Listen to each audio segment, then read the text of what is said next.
네, 안녕하십니까. 오늘도 CS 인터뷰는 계속 되고 있습니다. 다 아시겠지만 오늘 CS 혁신상 발표가 있었고요. 뭐 여기저기서 막 이 이슈를 알리고 있는데, 오늘은 특별히 이번에 혁신상 받는 서머아이 김도희 대표님 모시고 얘기 나누겠습니다. 안녕하세요, 대표님. 네, 안녕하세요. CS 혁신상 축하드립니다. 감사합니다. 감사합니다. 수상소감 한 말씀. 네, 저희가 이제 회사가 6년 차가 6년 돼가면서 되셨구나. 굉장히 많은 고민들도 있고 네. 한 번도 CS를 저희가 도전하지 않았었는데 네. 처음으로 해외 박람회를 도전하는 거였거든요. 그러다 보니까 굉장히 걱정도 많았고 네. 기대도 됐었는데 네. 이번에 CES 혁신상을 받음으로써 우리 기술이 네. 5년 동안 개발해온 결과물들이 좀 인정받고 있구나. 네. 그래서 굉장히 기쁜 마음이 있습니다. 근데 들떠 그러면 있습니다. 해외 처음으로 나가시는 쇼를 CS로 선택했고 거기에 또 혁신상도 신청했는데 된 거네요. 네, 맞아요. 네. 괜찮습니다. 감사합니다. 수상 결과 내용을 좀 얘기를 하고 싶은데 CS 페이지 한번 열어놓고 한번 얘기해 볼까요? 네. CS 혁신상 받은 TMC 엣지라고 이렇게 돼 있는데 받은 제품 기술에 대해서 한번 설명을 해주시면 좋을 것 같아요. 네, 열화상 카메라는 네. 굉장히 모빌리티 분야에서 효과적인 게 야외 네. 환경입니다. 아, 야간에나 네. 악천후나 네. 그다음에 눈비 안개와 같은 환경에서 사람은 네. 운전이 힘들잖아요. 어렵죠. 그럴 때 이제 육감이라는 걸 이용해서 운전을 많이 하는데 네. 굉장히 신경을 곤두서 하는데 컴퓨터는 육감이라는 게 없습니다. 그래서 그 육감을 대신할 수 있는 게 열화상 카메라다. 네. 그런 시야가 제한되는 상황에서도 안정적으로 시야를 제공할 수 있는 솔루션이다. 그렇게 이해하시면 되겠습니다. 그 기술을 반영한 게 TMC 엣지인가요? 네, 맞아요.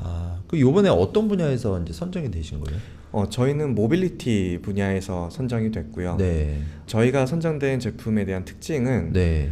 열화상 카메라를 단순히 이제 시야를 확보하는 걸 넘어서서 네, 네. 카메라 하나로 거리를 150m까지도 측정할 수 있는 기기입니다. 즉 이제 기존의 라이다나 레이더도 존재하지만 그렇죠. 열화상을 통해서 안 보이는 환경에서도 거리 측정이 가능하다. 이게 장점이 되겠습니다. 그럼 열화상 카메라로 측정을 하는 건가요?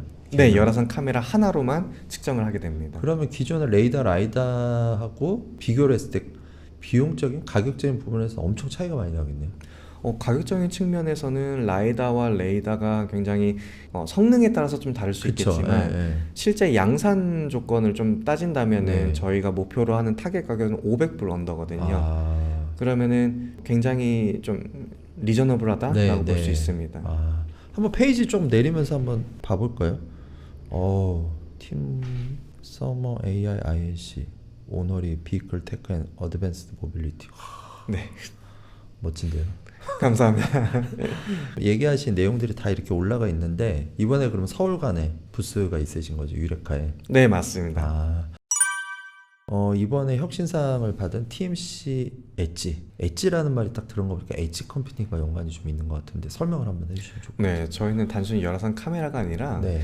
열화상 카메라에 AI 칩이 포함이 돼서 AI 성능을 같이 포함하는 제품이라 보시면 되겠어요. 어떤 부분 때문에 이 AI가 접목이 되어 있는 건가요? 열화상 카메라를 가지고 저희는 디텍션, 네. 이제 물체 뭐 사람이면 사람, 차량이면 네. 차량 이제 확인할 수 있게 네, 확인을 하면서 네. 같이 거리까지도 나타내는 겁니다. 그래서 한 영상에 하나의 카메라로 사람이면 사람이 있는데 몇 미터에 있느냐 그런 것들을 한 번에 알아내서 네. 사용자한테 제공을 하는 거고요. 네. 이게 적용된다 그러면 이제 우리가 어댑티브 크루즈를 많이 사용하잖아요. 네, 네, 네. 근데 야간이나 안개나 좀 약간 그 불안한 면이 있거든요. 그런 쪽에 적용이 돼서 미리 파악하고 네. 전방을 확인하고 네. 제동을 하거나 혹은 주행하는데 도움이 될 수 있습니다. 그러면 이게 열화상이나 라이다 이거 이제 설치를 보통 차에 하잖아요. 그 열화상 카메라는 또 서브로 하나를 더 설치를 해야 되는 거죠? 그렇죠. 이제 라이다, 레이더도 사용되지만 열화상 카메라가 가장 효과적인 위치는 네. 전방입니다. 전방에. 예, 왜냐면 우리가 운전을 하는 데 있어서 전방이 가장 중요하잖아요. 네, 그렇죠. 네. 시야가 가려지는 것도 전방이고. 네. 주로 운전할 때 옆에는 안 보니까. 네, 맞아요. 그러다 보니까 저희가 라이다, 레이더를 대체하는 것이 아니라 네. 하나의 보완책으로서 네. 전방에 설치하는 것이 가장 효과적이라고 보고 있습니다. 그러면 아까 얘기하신 저도 이제 뭐 가끔 이제 뭐 아까 어댑티브 크루즈 네.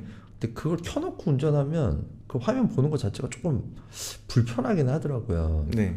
근데 이제 열화상 카메라의 이 엣지 시스템을 쓰면 훨씬 더 좀 효율적으로 내가 이제 운전할 때 미리 이제 그 어떤 사고나 어떤 이제 운전할 때 도움이 훨씬 더 많이 되는 건가요?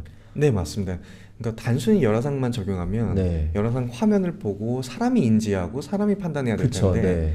여기서는 컴퓨터가 이미 엣지 컴퓨팅 단계에서 카메라가 실시간으로. 판단하니까 네. 그거를 자동차가 바로 판단할 수 있는 거죠. 그 제동을 해주는 그렇죠. 거구나. 네.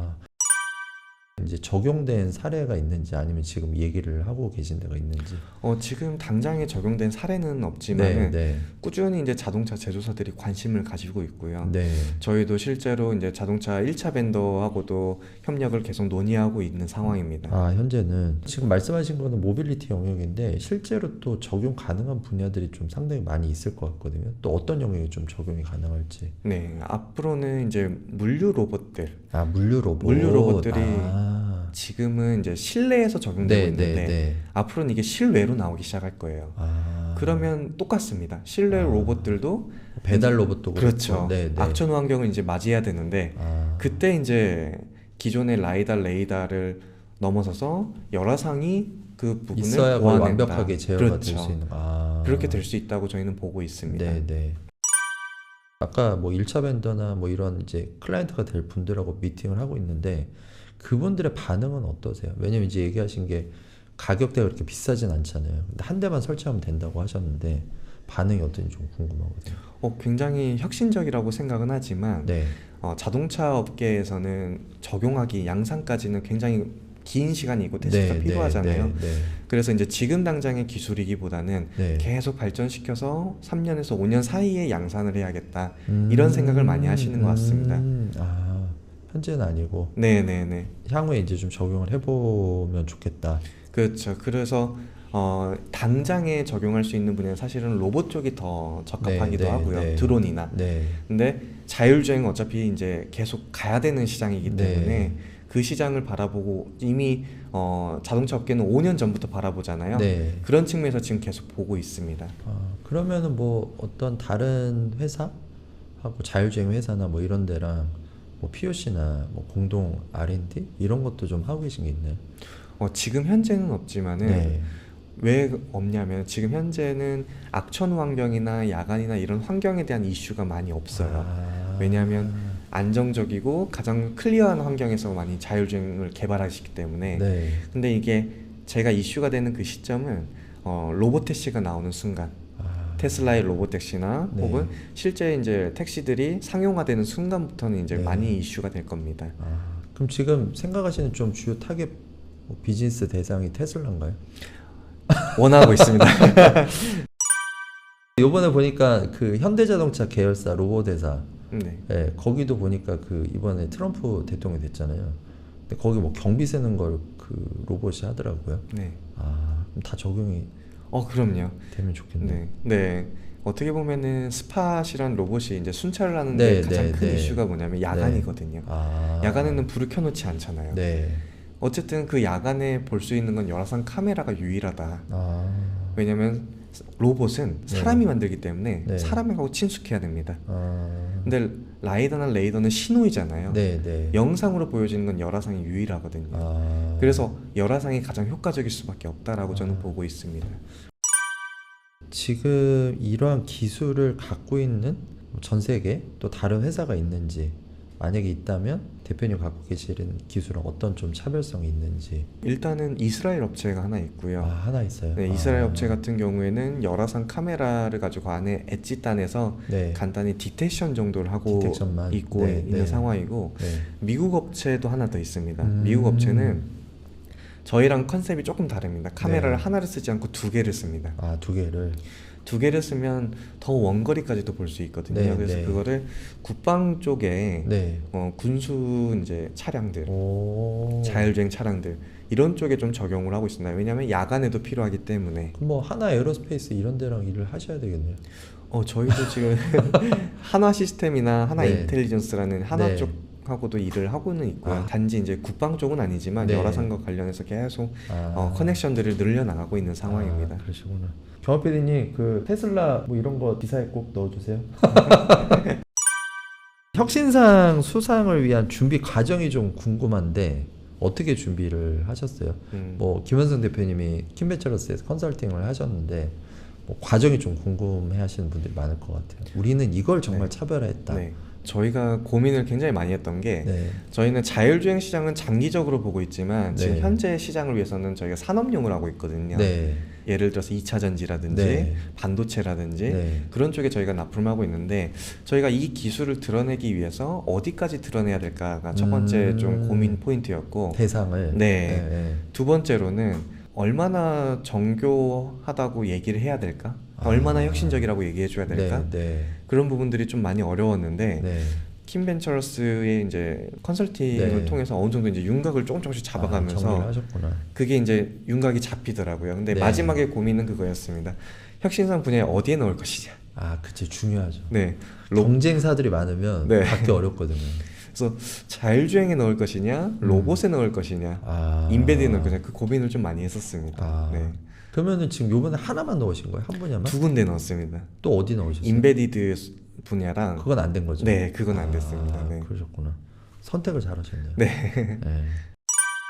혁신상 받을 수 있는 기술을 가진 기업이고 받았고 이제는 이제 활용하는 게 좀 중요한데 어떻게 좀 활용하실 계획인지. 네, 저희가 지금 개발하고 있는 기술은 사실은 네. 양산 수준의 제품은 아니에요. 아. 어떻게 보면은 선행적인 연구로서 네, 네. 랩실 수준의 제품이라 볼 수 있는데 네. 이제 이 부분들은 자동차 회사랑 협업을 하면서 계속 고도에 나가고 양산 수준으로 이제 끌어올려야 되는 건데 네. 저희는 이 기술을 자동차의 이제 1차 벤더나 OEM이 관심을 가질 수 있는 지렛대로 좀 사용하고자 합니다. 그러면 그 대상에게 우리가 혁신상 받은 거를 전략적으로 잘 알려야 되겠네요. 그렇죠. 그래서 그 대상에게 네. 이 기술은 패스트 팔로우가 아니라 패스트 무버가 될 수 있다. 네. 라는 인식을 좀 심어주고 싶습니다. 어떻게 아실 건가요? 기사를 잘 홍보해 주시면 말씀하신 좀 타겟 대상? 아까 테슬라도 얘기하셨고 뭐 국방 쪽? 뭐 이쪽도 타겟인데 좀 생각하시는 기업들이 있으세요? 국내는 좀 어디를 뭐 당연히 현대 기아차나 뭐 자동차 회사도 있을 거고 좀 대상으로 생각하시는 데가 우리는 여기랑 꼭 비즈니스 하고 싶어 네. 라고 하는데 어디 있어요? 일단은 현대차의 이제 협력사들. 협력사들. 예. 네, 네. 왜 제가 이 말씀 드리냐면 현대차도 지금 이제 자동차에 집중을 하고 있지만 자동차 말고도 아까 말씀하셨던 보스턴 다이나믹스의 네. 로봇이라든지 네. 그다음에 UAM이라든지 드론으로 확장해 나가고 있거든요. 그쵸. 움직이는 모든 사물에 대한 사업을 하는 거죠. 맞아요. 모빌리티 쪽. 맞아요. 그에 맞춰서 1차 벤더나 2차 벤더도 같이 움직여야 됩니다. 네, 네. 그런 움직임 속에서 먹거리가 하나가 센서가 될 수 있다. 그렇죠. 이 센서가 굉장히 중요한 키포인트가 될 수 있다. 저는 그 부분을 좀 공략하고 싶습니다. 벤더들은 꼭 네. 보셔야 되네요. 네. CS 이제 이번에 부스가 그 유레카 서울 통합관에 이제 참가하시는데 좀 어떻게 준비하고 계신지 그 내용도 참가 계획 좀 얘기해 주시면 좋을 것 같아요. 네, 저희가 이제 이번에 CS 혁신상을 받게 되면서 네. 가장 큰 고민거리 중에 하나가 어떻게 준비해야 가장 큰 효과를 얻을 수 있을까? 홍보 효과를. 네. 그래서 기술적으로 그다음에 마케팅적으로 그런 네. 준비들을 좀 많이 하려고 하고 있습니다. 네, 네. 특히나 기사는 어떻게 홍보를 하는 게 좋을까부터 네, 시작을 네. 해서 현지에서 주목을 받을 수 있게 네. 제품 시연을 어떻게 준비해야 될까 이런 고민들을 많이 하고 있습니다. 근데 아무래도 좀 데모 같은 경우는 디스플레이 같은 거 이용을 하셔야 되겠네요. 네, 맞아요. 네, 네. 비주얼로 보여주셔야 돼요. 맞습니다. 네. 뭐 이미 좀 이렇게 미팅이나 뭐 이런 어떤 비즈니스 관련돼서 좀 얘기 중인 곳이 있으세요? CS 가기 전이지만. 아직은 없는데요. 네. 관련해서 이제 현대차 1차 벤더하고는 계속 조금씩 이야기를 나누고 네, 있었고요. 네. 이제 그 1차 벤더에서 저희는 투자를 희망하고 있는데 네. 그 이야기를 계속 저희는 어필하고 있습니다. 그러시구나. 어떻게 보면은 좀 미래의 부가가치가 있는 영역인데 거기에서도 좀 어떻게 보면 전문적으로 딱 주도해 줄 수 있는 그런 비즈니스로 이번 혁신상도 받으시고 네. 네, CS도 꼭 잘 준비하셔가지고 좋은 성과 있으시길 바랄게요. 네, 그렇게 하겠습니다. 감사합니다. 저희 마지막으로 좀 이렇게 뭐 구호 같은 거 한번 해볼까요? 그런 거 좋아하세요? 시키는 거 다 합니다. CS 2025 혁신상 수상 서머아이 화이팅! 화이팅! 감사합니다. 아, 네.